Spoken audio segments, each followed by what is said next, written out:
The gap between who you could be and who you are right now feels like standing at the edge of a canyon. On one side stands your current self, surrounded by familiar routines and comfortable limitations. On the other side, barely visible through morning mist, stands the version of you that accomplishes everything you dream about. Between them stretches an impossible distance. You can see exactly where you want to be, feel it with such clarity that it almost hurts, yet your feet remain frozen at the edge. This is not your personal failure. This is the human condition, playing out in millions of lives simultaneously. The mind that can imagine transformation is the same mind that prevents it. The consciousness that dreams of greatness is inseparably linked to the unconscious that whispers reasons to stay small. Carl Jung spent his life mapping this internal civil war, and what he discovered explains why you can be simultaneously brilliant and stuck, visionary and paralyzed, ambitious beyond measure, and unable to take the first step. Consider how your day actually unfolds versus how you imagined it would. Last night, perhaps, you planned tomorrow with military precision. Early wake-up, focused work, meaningful progress on that project that matters. But morning arrives and something shifts. The alarm sounds and suddenly the bed becomes a gravitational force. The project that seemed urgent yesterday now feels optional. The energy you counted on has evaporated like dew. By noon, you are scrolling through the achievements of others, wondering why they seem to possess some secret fuel you lack. The standard explanation is that you need more discipline, better habits, stronger willpower. But this diagnosis misses the deeper architecture of resistance. What if your inability to act is not a bug, but a feature? What if some part of you is working perfectly, doing exactly what it was designed to do, keeping you exactly where you are? This is what Jung called the shadow, and understanding it changes everything. The shadow is not some mystical force or spiritual concept. It is the repository of everything you have learned to hide, even from yourself. Every time you are too much or not enough, every moment of humiliation or abandonment, every dream that was mocked or dismissed, all of it gets filed away in the shadow. And from that hidden place, it runs your life. Not with malice, but with the fierce protectiveness of a parent who will not let their child get hurt again. Think about the last time you were about to take a real risk to put yourself out there in a way that mattered. Remember how quickly your body manufactured exhaustion, how suddenly you remembered urgent tasks that needed immediate attention, how convincingly your mind argued for delay, for more preparation, for waiting until conditions were perfect. This was not laziness. This was your shadow protecting you from the possibility of pain. The cruelest irony is that the more magnificent your vision, the more threatening it becomes to your protective mechanisms. Small dreams rarely trigger the shadow because they require no real change. But the moment you imagine something that would fundamentally alter who you are and how you live, every alarm in your unconscious starts screaming. The shadow knows that big dreams mean big risks. New territory means leaving safety. Growth means death of the old self. And it will fight that death with everything it has. Most people never recognize this pattern. They believe the story that they are simply not motivated enough, not talented enough, not lucky enough. They accept their stuckness as evidence of personal inadequacy, rather than seeing it as evidence of an internal protection system working over time. They try to overcome their resistance with force, which only makes the shadow dig in deeper. You cannot declare war on yourself and win. The shadow speaks in the language of sensation and emotion, not logic. It makes you tired when you approach change. It floods you with anxiety when you near the edge of comfort. It manufactures endless distractions when focus threatens to create momentum. And because these feelings seem to come from nowhere, you assume they are just part of who you are. But they are not who you are. They are who you learn to be in order to survive. Every ambitious person carries this same wound. The gap between vision and action, between potential and performance. It feels personal, shameful, unique to your inadequacy. But it is universal.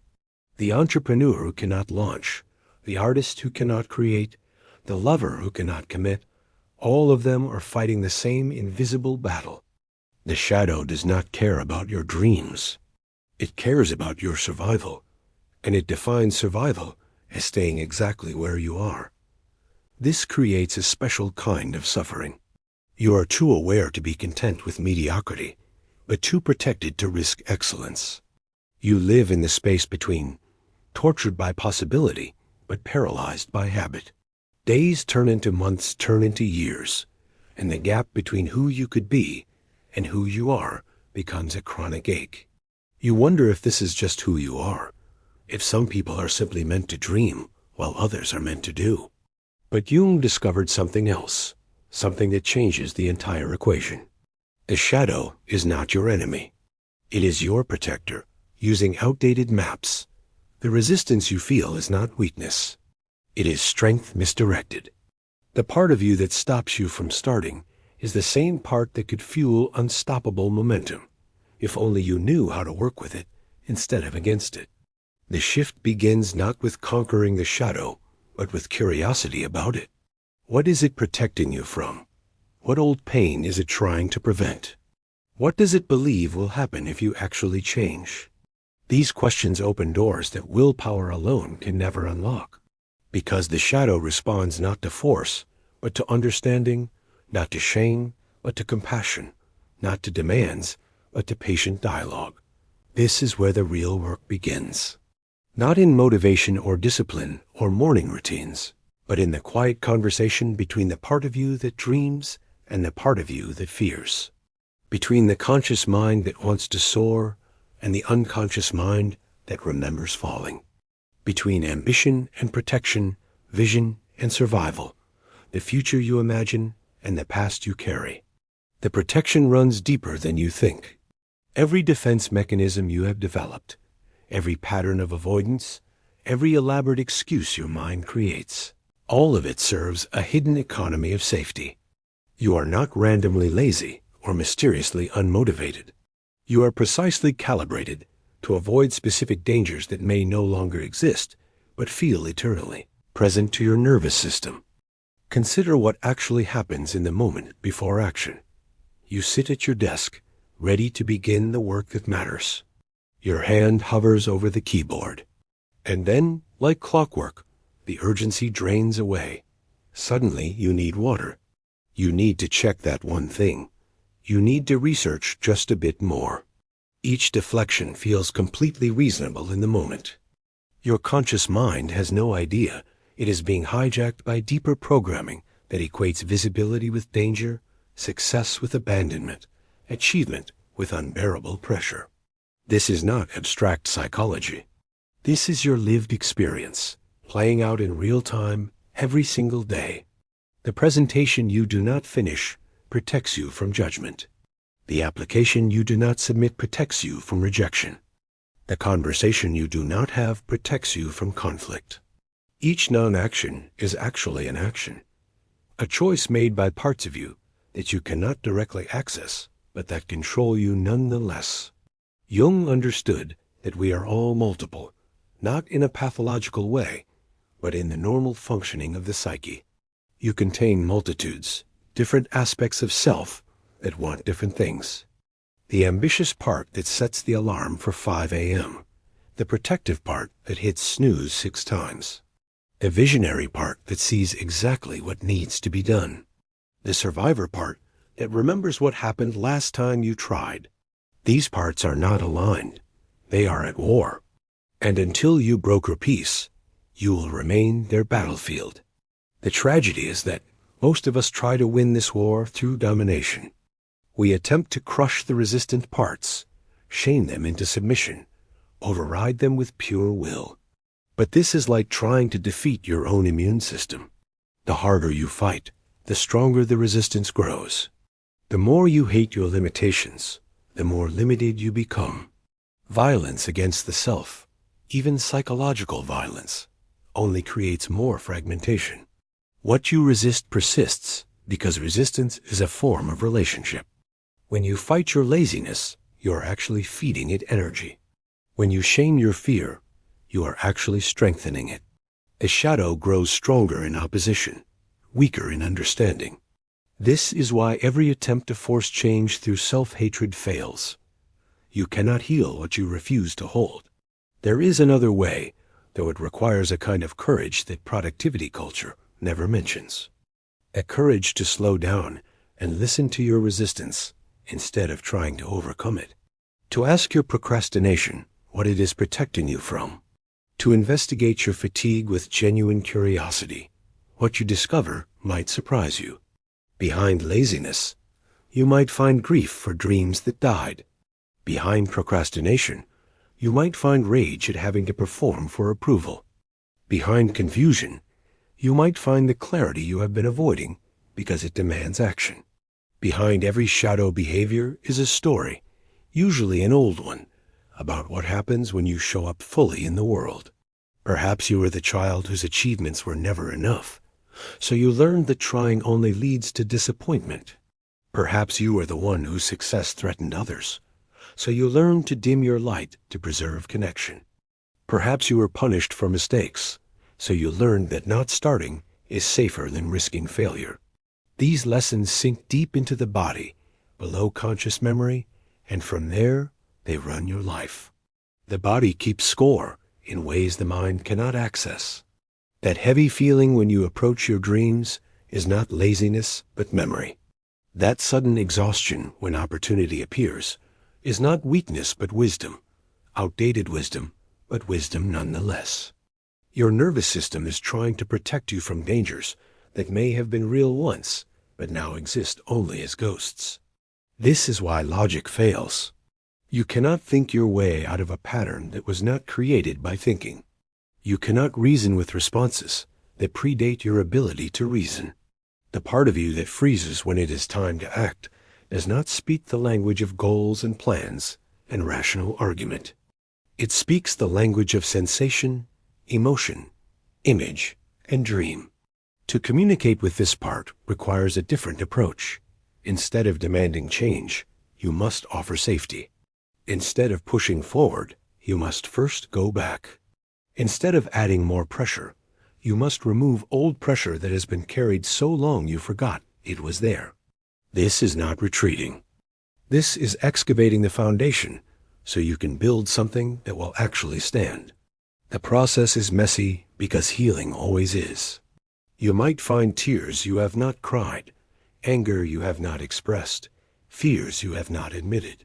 You might discover that your ambition itself is compensating for a wound, that your dreams are partially an attempt to finally be enough. You might realize that success terrifies you because you do not know who you would be without the familiar struggle. These revelations are not comfortable, but they are liberating. Once you see the mechanism, you cannot unsee it. Once you understand what your resistance is actually saying, you can address the real issue instead of the surface symptom. Once you recognize that your shadow is not your enemy, but your misguided protector, you can begin the work of updating its job description. The shift is subtle at first. You notice the moment before you deflect and choose to stay present instead. You feel the familiar heaviness and get curious instead of critical. You recognize the old pattern beginning and pause to ask what it needs. These are small victories, barely visible from the outside, but they are the beginning of revolution. Because consciousness is the solvent that dissolves compulsion. Awareness is the light that transforms shadow into resource. When you can see your patterns clearly, without judgment, but with precise understanding, they begin to lose their automatic power. You still feel the pull toward old behaviors, but now you have a moment of choice. And in that moment, everything is possible. The war inside does not end with victory, but with integration. The resistant parts do not disappear, but transform. The energy that went into stopping you can be redirected into sustaining you. The vigilance that watched for danger can be retooled to watch for opportunity. The sensitivity that made you retreat can become the intuition that guides you forward. The conversation begins in silence, not the aggressive silence of refusal, but the fertile silence of listening.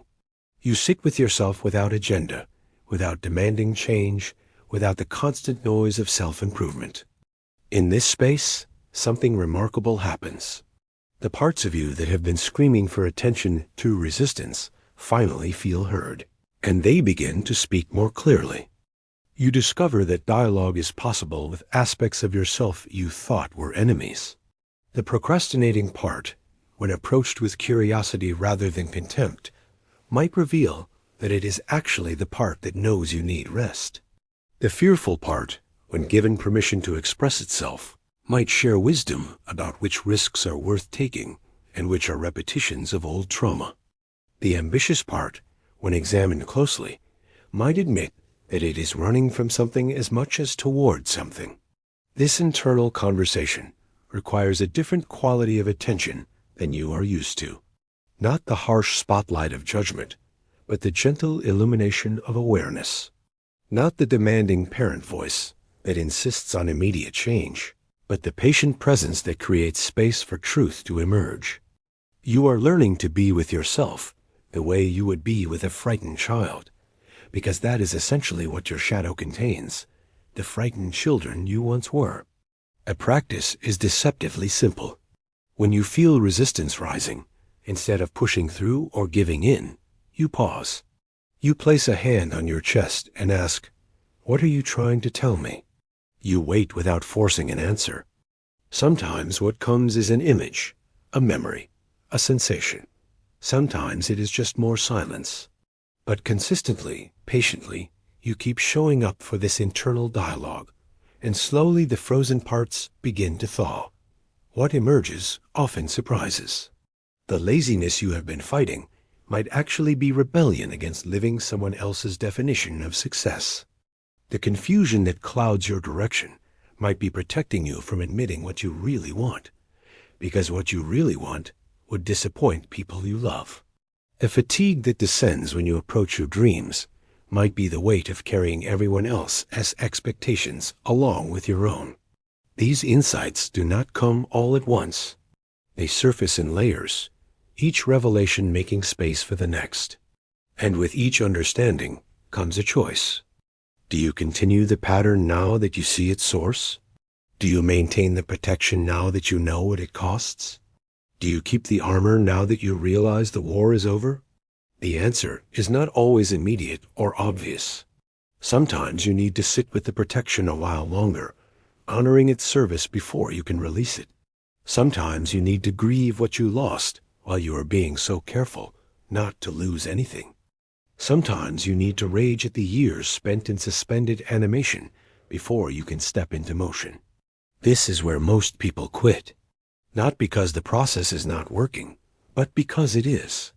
The thawing of frozen parts brings sensation, and sensation includes pain. The return of feeling after numbness can be overwhelming. The clarity that comes with consciousness can be brutal. It is tempting to retreat back into the comfortable fog of unconscious patterns, to choose familiar suffering over unfamiliar healing. But if you stay with the process, something shifts. The dialogue with your shadow becomes less like negotiating with a terrorist and more like collaborating with a partner. You begin to understand that every part of you, even the parts that seem to sabotage, are trying to help in the only way they know how. The procrastination is trying to give you space. The perfectionism is trying to protect you from criticism. The confusion is trying to keep you from choosing wrong. Once you understand the positive intention beneath the negative behavior, you can address the need directly. Instead of procrastinating to create space, you can schedule rest.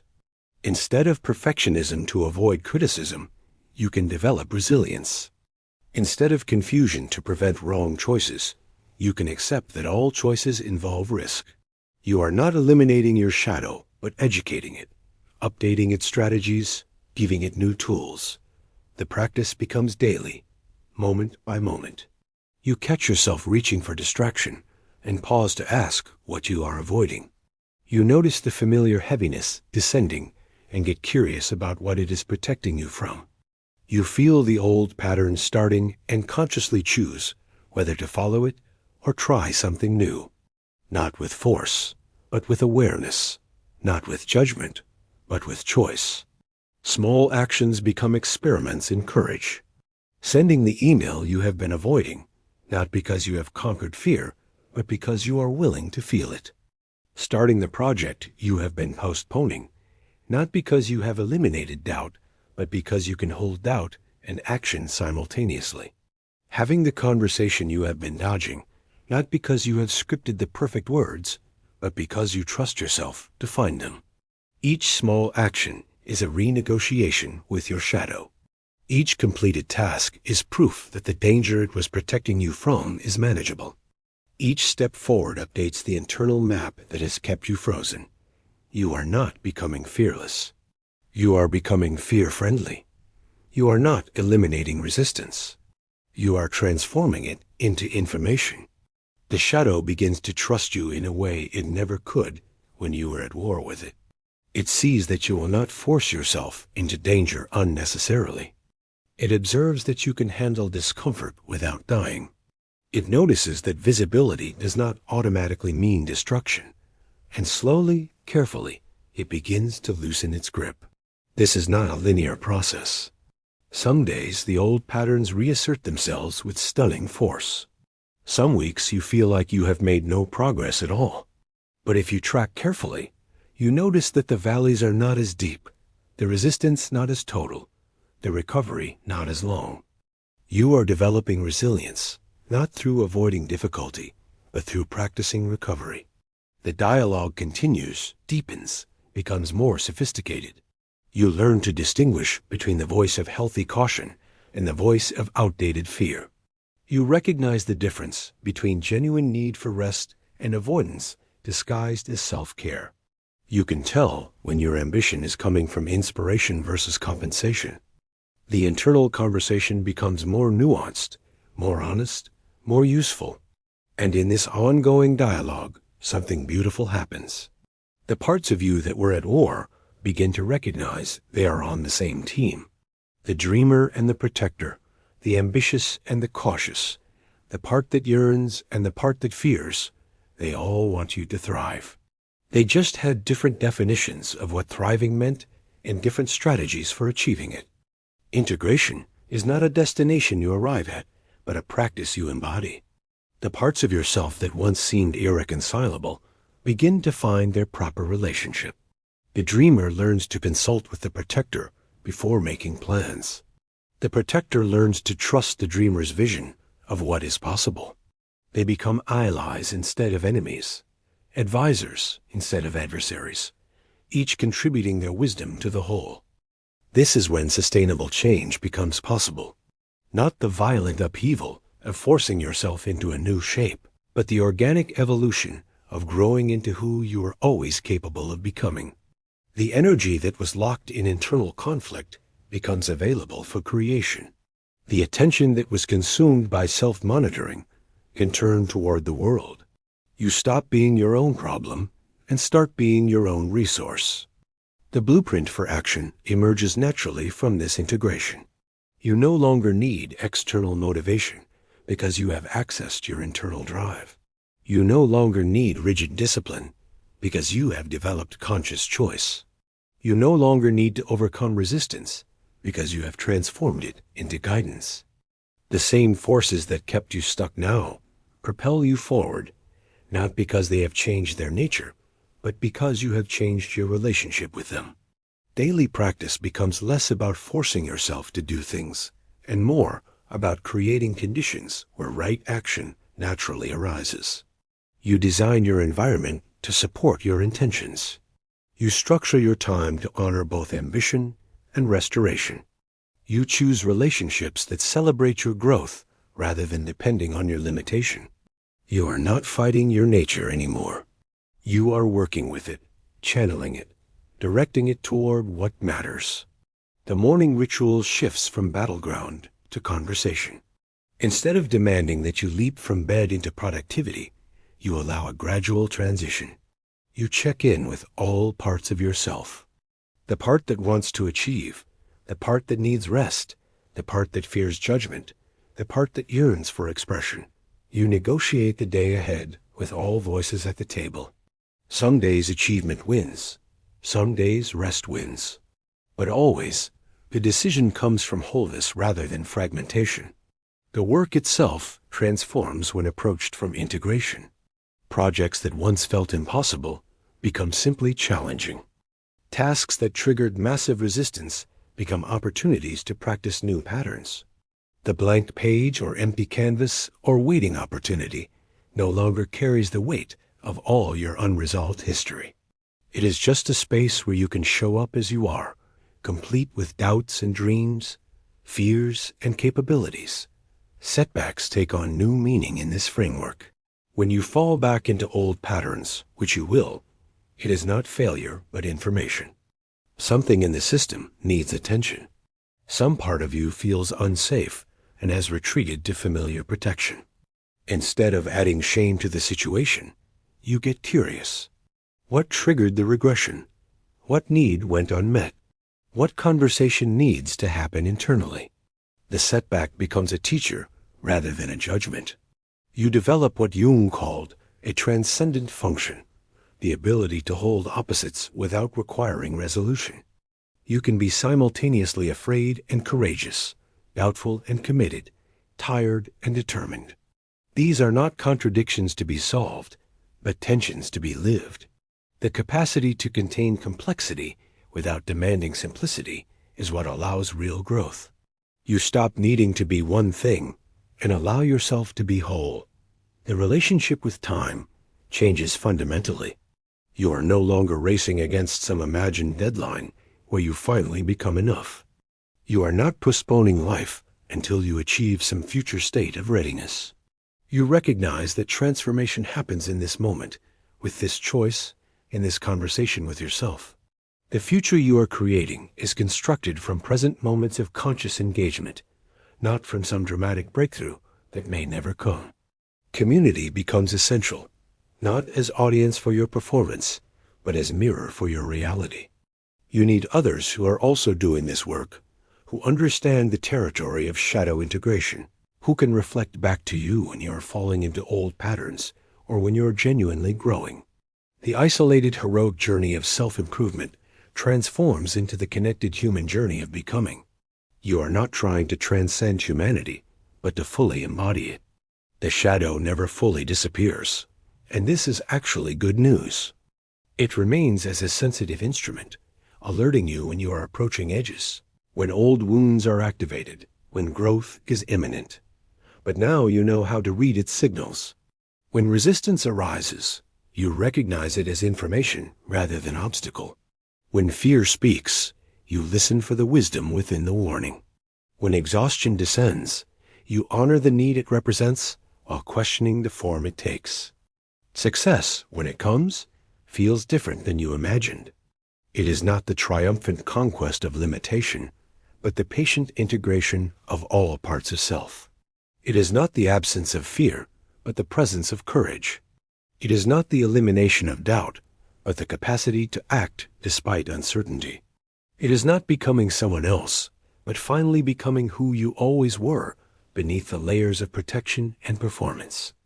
The ambitious but lazy person you thought you were was never the truth. You are always ambitious and protective, visionary and cautious, capable and careful. The laziness was just frozen brilliance. The procrastination was just misdirected wisdom. The resistance was just love trying to keep you safe in the only way it knew how. Now that you understand this, now that you have updated the system, you can be all of yourself without apology or internal war. The blueprint is complete, but never finished. Each day you practice integration. Each moment you choose consciousness. Each action you take from wholeness, rather than fragmentation, adds to the structure of your becoming. You are not building a monument to perfection, but a living architecture of growth, flexible enough to adapt, strong enough to persist, open enough to evolve. This is the real transformation, not the dramatic before and after, but the gradual integration of shadow and light into something more complete. You stop trying to be good and start trying to be whole. You stop demanding perfection and start practicing presence. You stop fighting yourself and start collaborating with all that you are. The war ends not with victory, but with peace. The journey that began with frustration at your own limitation ends with gratitude for your complexity. The shadow you thought was your enemy becomes your teacher. The resistance you tried to overcome becomes your guide. The parts of you that seemed broken reveal themselves as perfectly designed for growth, once you learn their language and honor their service. And from this integrated place, you finally move, not with the frantic energy of trying to escape yourself, but with the grounded power of being yourself, not with the desperate need to prove worth, but with the quiet confidence of knowing worth, not racing toward some future salvation, but walking steadily through present reality, shadow and light together, whole at last and ready to begin.